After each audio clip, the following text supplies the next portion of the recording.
আসসালামু আলাইকুম। এইটেন বাংলা সংবাদে সবাইকে স্বাগত জানাচ্ছি। আমি শারমিন সালাম। শুরুতেই বিআরবি কেবলস সংবাদ শিরোনাম। ইভ্যালির চেয়ারম্যান ও সিইওর বিরুদ্ধে মামলা, গুলশান থানায় ভুক্তভোগীদের ভিড়।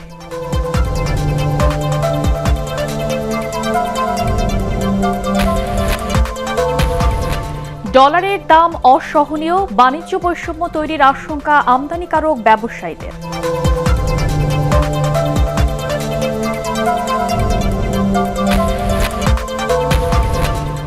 3 দিনের মধ্যে বিমানবন্দরে বসছে আরটিপিসিআর ল্যাব, 7টি প্রতিষ্ঠান নির্বাচিত, ফি 1700 থেকে 2300 টাকা।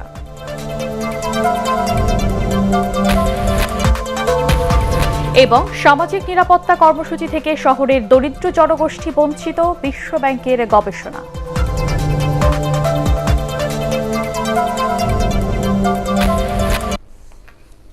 শুনছিলেন বিআরবি কেবলস সংবাদ শিরোনাম। এবারে বিস্তারিত।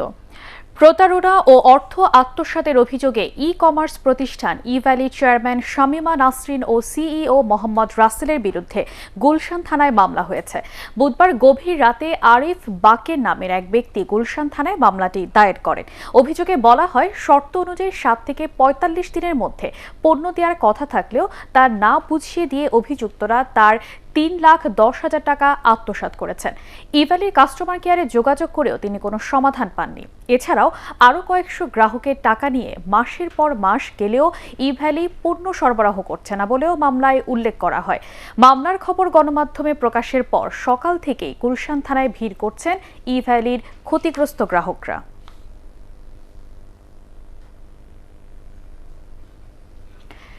রপ্তানির চেয়ে পণ্য আমদানির পরিমাণ বেশি হওয়ায় বেড়েই চলেছে ডলারের দাম। খোলা বাজারে প্রতি ডলার বিক্রি হচ্ছে 88 টাকা দরে। ডলারের দাম সহনীয় না হলে বাণিজ্য বৈষম্য তৈরি হওয়ার আশঙ্কা করছেন ব্যবসায়ীরা। শারফুল আলমের রিপোর্ট। করোনা সংকট কাটিয়ে সচল হতে শুরু করেছে দেশের অর্থনীতি।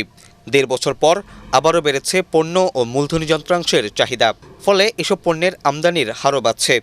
এ কারণে টানা 2 বছর স্থিতিশীল থাকার পর কয়েকদিন ধরেই চড়া ডলারের বাজার। ব্যাংকিং চ্যানেলে 85 টাকা দরে বিক্রি হলেও কার মার্কেট বা খোলা বাজারে এর চেয়েও বেশি দামে ডলার বিক্রি হচ্ছে। ডলার আজকে 88 টাকা আমরা কিনতেছি আর 88 টাকা 20 পয়সা বিক্রি করতেছি। বাজারটা বাড়তেছে এর জন্য যে ডলার এখন বাড়িতে আসে না, ফ্লাইট বন্ধ, এই জন্য ডলারের দামটা বাড়তেছে। আমদানি নির্ভর হওয়ায় ডলারের বাজারে স্থিতিশীলতা চান ব্যবসায়ীরা। তাদের মতে বিনিময় হার সহনীয় পর্যায়ে না এলে উৎপাদন খরচ বাড়বে, সরাসরি এর প্রভাব পড়বে ভোক্তা পর্যায়ে। আমাদের কিন্তু আমদানি নির্ভরতা একইভাবে বাড়তে থাকবে যেভাবে রপ্তানি বাড়তে থাকবে। এবং আপনি যদি স্থানীয় শিল্পায়নের কথা বলেন, স্থানীয় শিল্পায়নও কিন্তু অ্যাকচুয়ালি এক্সপেন্স ওরিয়েন্টেড, যেখানে আপনার ইনকামটা ডলার ইনকামটা কম হয়। রপ্তানি ছাড়া বাজারে ডলার ঢুকছে, তখন কিন্তু একটা ব্যালেন্স অফ পেমেন্টসে আমাদের রপ্তানিকারকরাও ক্ষতি হবে না, আমদানিকারকরা ক্ষতি হবে না। সো এফডিআইটা হলে আমাদের একটা স্টেবল ইনফরমেশন আমরা পাচ্ছি। বিভিন্ন ইম্পোর্ট আমাদের বেড়ে যাচ্ছে, যার কারণে এখন ডলারের একটু ক্রাইসিস হয়ে যাচ্ছে। সেই ক্রাইসিস মুহূর্তে যখন এরকম হয়, তখন দেখা যায় বাংলাদেশ ব্যাংক কিন্তু ডলার বিক্রি করে। 1/9/2021 আমরা প্রায় $60 মিলিয়ন আমরা মার্কেটে ছেড়েছি। 46.63 বিলিয়ন ডলার রিজার্ভ আছে আমাদের কাছে। সুতরাং এই ক্ষেত্রে আমাদের কোনো সমস্যা হবে বলে মনে হচ্ছে না। দ্রুত সময়ে ডলারের বাজার নিয়ন্ত্রণে বিদেশি বিনিয়োগ চান উদ্যোক্তারা। কেন্দ্রীয় ব্যাংকের তদারকি ব্যবস্থা জোরদারের পরামর্শ দিয়েছেন অনেকেই। শারফুল আলম, এটিএন বাংলা, ঢাকা। হযরত শাহজালাল আন্তর্জাতিক বিমানবন্দরে বিদেশগামী যাত্রীদের তাৎক্ষণিক করোনা পরীক্ষার জন্য আরটিপিসিআর ল্যাব স্থাপনে 7টি প্রতিষ্ঠানকে চূড়ান্ত করেছে স্বাস্থ্য অধিদপ্তর। এতে অনুমোদন দিয়েছে প্রবাসী কল্যাণ মন্ত্রণালয়। আগামী 3 দিনের মধ্যে বিমানবন্দরে বিদেশগামীরা এসব ল্যাবে করোনা পরীক্ষার সুযোগ পাবেন বলেও আশা করছেন তারা। নির্বাচিত প্রতিষ্ঠানগুলো হচ্ছে Anwar Khan modern medical college, স্টেমড health care, CSBF health centre, MZ হাসপাতাল, Joynul Haque Sikder women's medical college, college হাসপাতাল, গুলশান ক্লিনিক ও ডিএমএফআর মলিকুলার ল্যাব। 3 থেকে 6 দিনের মধ্যে পরীক্ষার জন্য ল্যাব বসাতে চেয়েছেন তারা। তবে বিমানবন্দরে র্যাপিড করোনা টেস্টের ফি নির্দিষ্ট করে দেয়নি স্বাস্থ্য কিংবা প্রবাসী কল্যাণ মন্ত্রণালয়। তাই একই পরীক্ষার জন্য নিজেদের মতো এক ধরনের ফি চেয়েছে প্রতিষ্ঠানগুলো। এর মধ্যে সবচেয়ে কম 1700 টাকা চেয়েছে Zainul Haque Sikder women's medical college. সর্বোচ্চ 2300 টাকা দাবি করেছে ডিএমএফআর মলিকুলার ল্যাব। বিমানবন্দরে এই পরীক্ষা ছাড়া সংযুক্ত আরব আমিরাত বাংলাদেশি নাগরিকদের তাদের দেশে প্রবেশ করতে দিচ্ছে না। এ কারণে লক্ষাধিক প্রবাসী কর্মী করোনাকালে দেশে এসে আটকা পড়েছেন।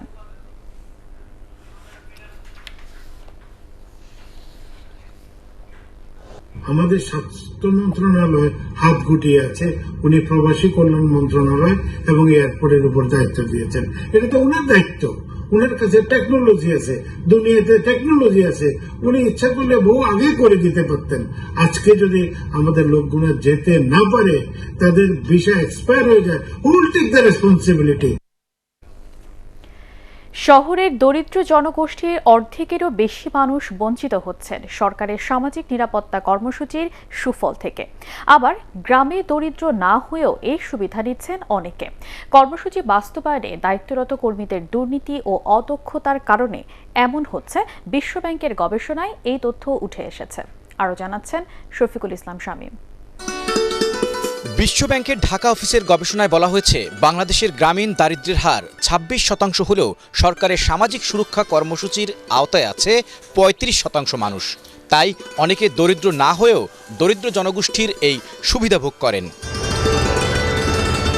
আবার উল্টো চিত্র শহরাঞ্চলে, সেখানে 19% দরিদ্র মানুষের মধ্যে সামাজিক সুরক্ষার সুবিধা পায় মাত্র 19%। আসল সুবিধাভোগী বাছাইয়ের ক্ষেত্রেও সমস্যা উঠে এসেছে বিশ্বব্যাংকের গবেষণায়। Labor market activation, certainly very creative thinking is necessary there, particularly for the urban poor. So I think all in all, it's a good moment to strategically think our ways forward.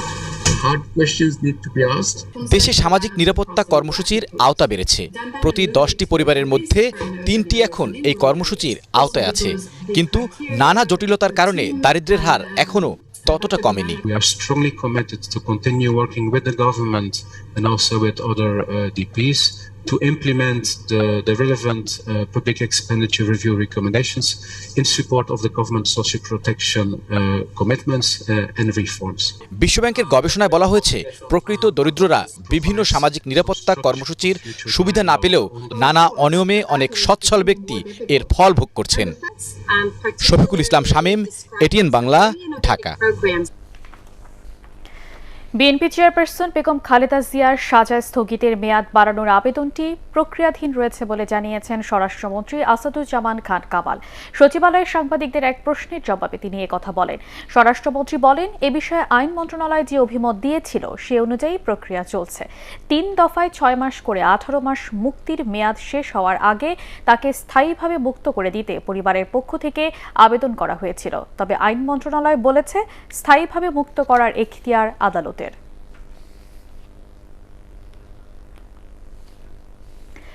Gas ভিত্তিক বিদ্যুৎ কেন্দ্রের সরবরাহ বাড়াতে আগামী রোববার থেকে প্রতিদিন সন্ধ্যা 6টা থেকে রাত 10টা পর্যন্ত 4 ঘণ্টা সিএনজি ফিলিং স্টেশন বন্ধের নির্দেশ দিয়েছে সরকার। গত রাতে বিদ্যুৎ, জ্বালানি ও খনিজ সম্পদ মন্ত্রণালয়ের এক বিজ্ঞপ্তিতে এই তথ্য জানানো হয়। এতে বলা হয়, পরবর্তী নির্দেশ না দেওয়া পর্যন্ত এই সিদ্ধান্ত কার্যকর থাকবে। এর আগে প্রতিদিন বিকেল 5টা থেকে রাত 11টা পর্যন্ত মোট 6 ঘণ্টা সিএনজি স্টেশন বন্ধ রাখার সিদ্ধান্ত নিয়েছিল সরকার। কিন্তু এই সময়সীমা কমিয়ে আনার দাবি তোলেন সিএনজি স্টেশন মালিকরা। পরে তাদের দাবি বিবেচনা করে বন্ধের সময়সীমা 6 ঘণ্টার পরিবর্তে 4 ঘণ্টা নির্ধারণ করা হয়।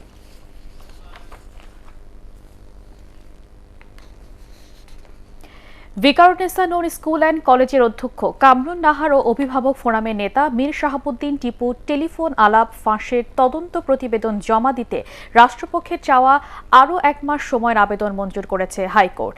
দ্রুত তদন্ত শেষ করার নির্দেশ দিয়ে পরবর্তী শুনানির দিন 31 অক্টোবর নির্ধারণ করেছে আদালত। শুনানিতে অধ্যক্ষের অপসারণ দাবি করে রিটকারের আইনজীবী বলেন, ফাঁস হওয়া কথোপকথন শিক্ষার্থীরা শুনেছে এবং এতে যে ভাষা ব্যবহার করা হয়েছে তা অবমাননাকর। শিক্ষক হিসেবে এটি নৈতিকতার অবক্ষয়।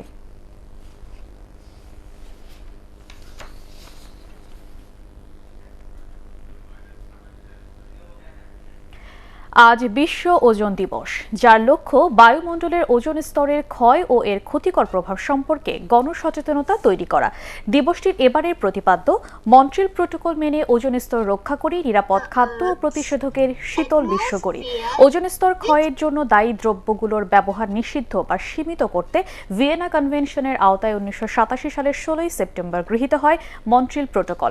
এরপর থেকে এই দিনকে বিশ্ব ওজোন দিবস বা আন্তর্জাতিক ওজোন রক্ষা দিবস হিসেবে পালন করা হয়। 1990 সালে মন্ট্রিল প্রোটোকলে স্বাক্ষরের পর থেকে বাংলাদেশেও পালিত হয়ে আসছে দিবসটি। এই উপলক্ষে পৃথক বাণী দিয়েছেন রাষ্ট্রপতি আব্দুল হামিদ ও প্রধানমন্ত্রী শেখ হাসিনা।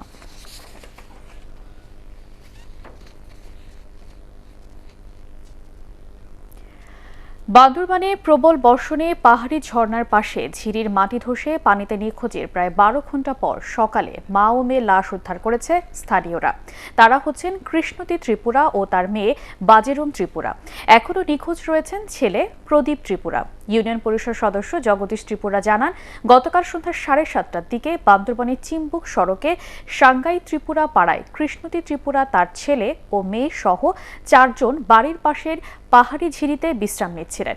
এ সময় হঠাৎ প্রবল বৃষ্টিতে ঝিরির মাটি ধসে পড়লে 4 জনই ঝর্ণার পানির মধ্যে পড়ে যান। এই ঘটনায় কৃষ্ণতীর ছোট বোন রামবতী ত্রিপুরা প্রাণে বেঁচে গেলেও নিখোঁজ হন 3 জন। দুর্গম এলাকা হওয়ায় পুলিশ এবং ফায়ার সার্ভিস সদস্যরা সেখানে পৌঁছাতে পারেনি। নিখোঁজ প্রদীপ ত্রিপুরাকে উদ্ধারে স্থানীয়দের তল্লাশি চলছে। ইস্পাহানি শেয়ারবাজার সংবাদ।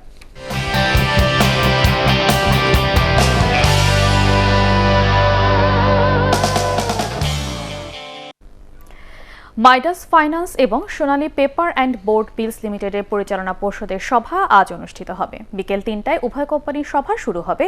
সভায় কোম্পানিগুলো 30 জুন 2021 সমাপ্ত সময়ের অনিরীক্ষিত ও নিরীক্ষিত আর্থিক প্রতিবেদন পর্যালোচনার পর প্রকাশ করা হবে। সোনালী পেপারে বিনিয়োগকারীদের জন্য লভ্যাংশ ঘোষণা করা হতে পারে। আগের বছর কোম্পানিটি 20% লভ্যাংশ দিয়েছিল। দরিদ্র ও অসহায়রা মাত্র 250 টাকায় কিডনি ডায়ালিসিস করতে পারবেন আদ্দিন মেডিকেল কলেজ হাসপাতালে। রাজধানীর মগবাজারে এই হাসপাতালে অত্যাধুনিক কিডনি ডায়ালিসিস ওয়ার্ড ও করোনারি কেয়ার ইউনিটের উদ্বোধন করেন প্রয়াত শিল্পপতি শেখ আকিজউদ্দিনের সহধর্মিণী সকিনা খাতুন। এ সময় উপস্থিত ছিলেন আদ্দিন ফাউন্ডেশনের নির্বাহী পরিচালক ডক্টর শেখ মহিউদ্দিন। বিস্তারিত রাবিয়া আক্তার সুবর্ণার রিপোর্টে। দেশে কিডনি রোগের আক্রান্ত মানুষের সংখ্যা দিন দিন বাড়ছে।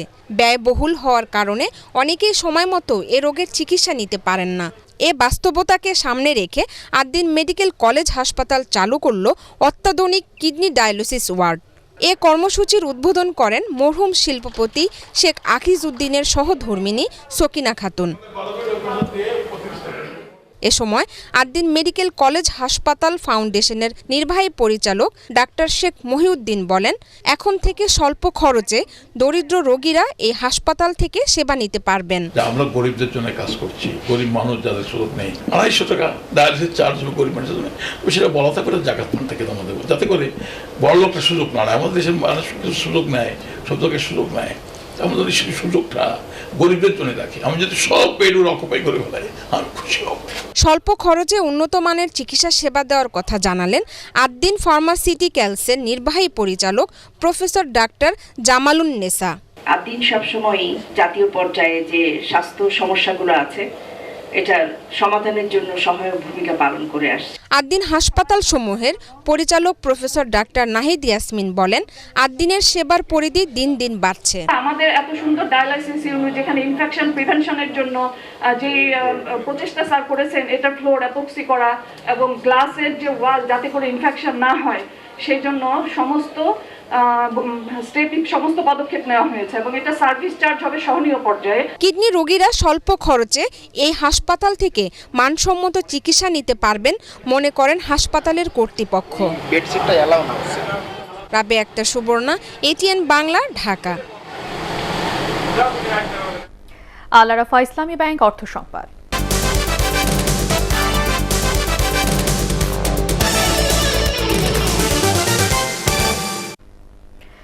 ভুইফোর কোম্পানি খুলে সরকারি বেসরকারি বিভিন্ন প্রতিষ্ঠানের বিভিন্ন পদে নিয়োগ দেওয়ার প্রলোভন দেখিয়ে অর্থ হাতিয়ে নেওয়া চক্রের 2 সদস্যকে গ্রেফতার করেছে সিআইডি। সকালে সংস্থাটির কার্যালয়ে সংবাদ সম্মেলনে জানানো হয়, চক্রটি 4 বছরে অন্তত 1.5 কোটি টাকা হাতিয়ে নিয়েছে। চাকরির ভুয়া নিয়োগপত্র দিয়ে অর্থ হাতিয়ে নিত তারা। চক্রে অন্য সদস্যদের ধরতে তৎপর রয়েছে সিআইডি। আন্তর্জাতিক সংবাদ।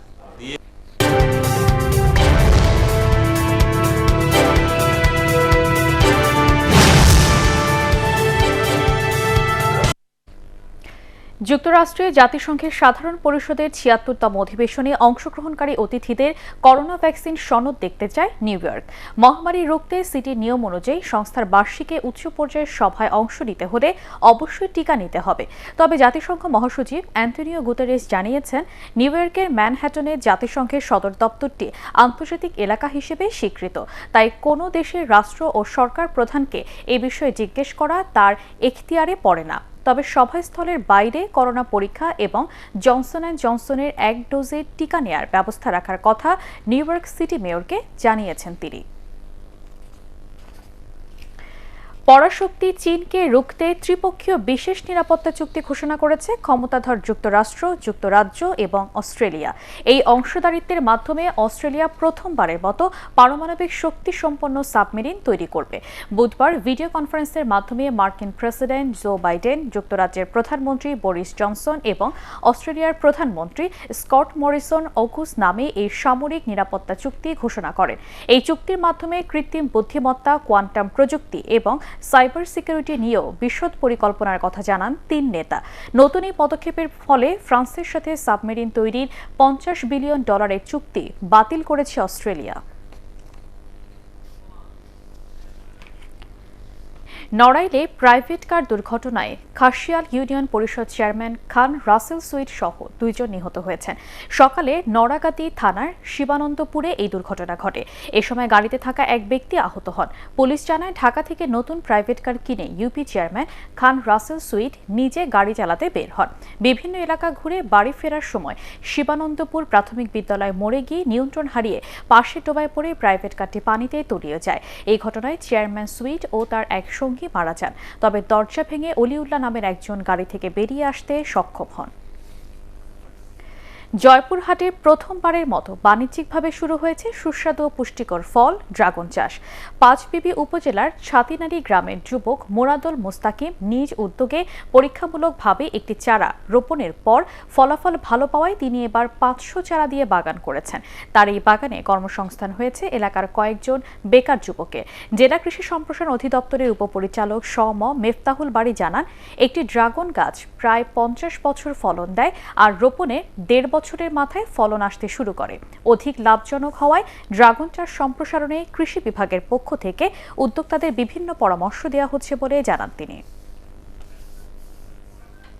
পার্টেক্স খেলার খবর।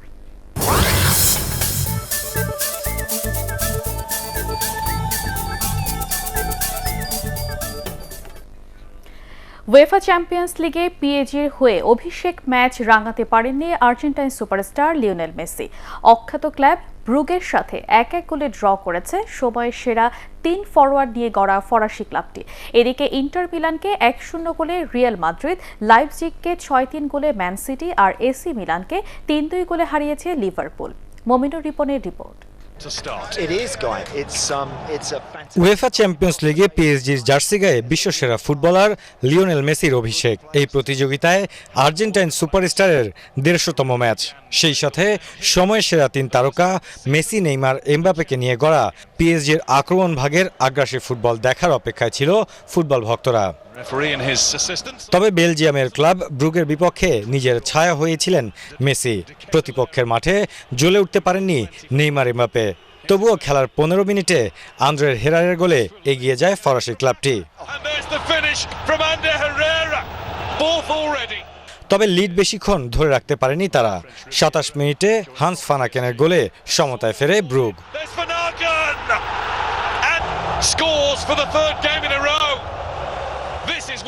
দ্বিতীয়ার্ধে এমবাপে ইনজুরি নিয়ে মাঠ ছাড়ার পর খুব বেশি আধিপত্য বিস্তার করতে পারেনি পিএসজি। শেষ দিকে মরিয়া হয়ে উঠলেও নতুন দলের হয়ে চ্যাম্পিয়ন্স লিগের অভিষেকটা রাঙাতে পারেননি 6 বারের বিশ্বসেরা ফুটবলার লিওনেল মেসি। তারকা খচিত দলের বিপক্ষে তাই 1-1 গোলের ড্রতেই উল্লাসে মেতে ওঠে ক্লাব ব্রুগ। দিনের অন্য ম্যাচে ইন্টার মিলানের আক্রমণ সামলে শেষ মুহূর্তের গোলে নাটকীয় জয় পেয়েছে রিয়াল মাদ্রিদ। 89 মিনিটে রদ্রিগোর একমাত্র গোলে জয় নিয়ে মাঠ ছাড়ে স্প্যানিশ জায়ান্টরা। মমিনুর রিপন, এটিএন বাংলা। সেন্ট লুসিয়াকে 3 উইকেটে হারিয়ে ক্যারিবিয়ান প্রিমিয়ার লিগে চ্যাম্পিয়ন সেন্ট কিটস। সেন্ট লুসিয়ার দেয়া 160 রানের টার্গেটে খেলতে নেমে দলীয় 26 রানে 2 ওপেনার ক্রিস গেইল ও ইভেন লুইসকে হারিয়ে চাপে পড়ে সেন্ট কিটস। এরপর 95 রানে 5 উইকেট হারিয়ে পরাজয়ের শঙ্কায় পড়ে তারা। তবে ম্যাচ সেরা ডমিনিক ড্রেক্সের ঝোড়ো ব্যাটিংয়ে শেষ বলে রোমাঞ্চের জয়ে প্রথমবার শিরোপার স্বাদ পায় সেন্ট কিটস। 7 উইকেটে 107 রান করে তারা। এর আগে টসে জিতে ব্যাট করতে নেমে 7 উইকেটে 159 রান করে সেন্ট লুসিয়া। রাখেম কর্নওয়েল ও টুর্নামেন্ট সেরা রস্তন চেস দুজনের ব্যাট থেকেই আসে 43 রান করে। শেষ করার আগে বিআরবি কেবল সংবাদ শিরোনাম আরেকবার। ইভ্যালি চেয়ারম্যান ও সিইওর বিরুদ্ধে মামলা, গুলশান থানায় ভুক্তভোগীদের ভিড়।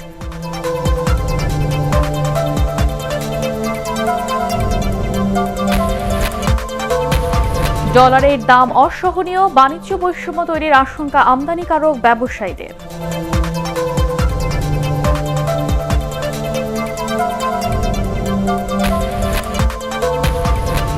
তিন দিনের মধ্যে বিমানবন্দরে বসছে আরটি-পিসিআর ল্যাব, 7টি প্রতিষ্ঠান নির্বাচিত, ফি 1700 থেকে 2300 টাকা।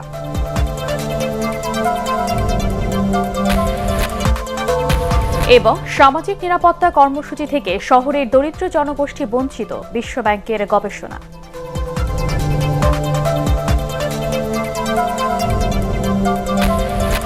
পরবর্তী সংবাদ দেখার আমন্ত্রণ জানিয়ে এখনকার মতো শেষ করছি। করোনা ভাইরাস থেকে নিজেকে সুরক্ষিত রাখতে মাস্ক পরুন, বারবার হাত পরিষ্কার করুন। এটিএন বাংলা সংবাদ ইউটিউবে দেখতে ব্রাউজ করুন youtube/ATN Bangla News।